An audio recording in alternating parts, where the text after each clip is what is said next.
Today I'm working on a 2013 Volkswagen Golf. This one has a turbo diesel engine, and it has this fault on the screen here, this little indicator. That's a picture of the particulate filter for the exhaust. And if you scan it with the scan tool right now and you talk to the engine control unit, it'll say regen required. That's what the fault will read. Well, what needs to happen here is this person lives in the city and they live close to their job, and they just take this on short little trips every day, a couple miles here and a couple miles there, and it never gets a real regen. So the fix for it is basically get on the highway and go for a little road trip. Drive it for a half an hour to an hour, and high speed a lot of times does it. You want the revs to be up. It has to see a lot of temperature in the exhaust before it'll even let it go into regen mode. But yeah, so take it for a long drive and it should take care of itself.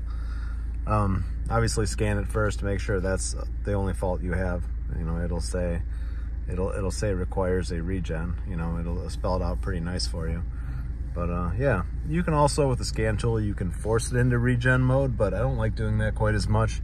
What it's doing is it's just getting the exhaust, you know, crazy hot by shutting off the valve in the back, and you don't have any real airflow. You know, it's just sitting there baking the exhaust without any air moving past the, you know, underneath the car or anything like that. So it's a little bit more sketchy.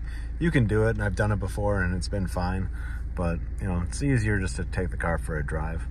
So on this one, if I can't get it to do it around here, just driving around, then I'll likely ask if the customer wants me to drive it home. I have a pretty far drive home, and by the time I get to my house, this will be all set. So that's it. Thanks for watching.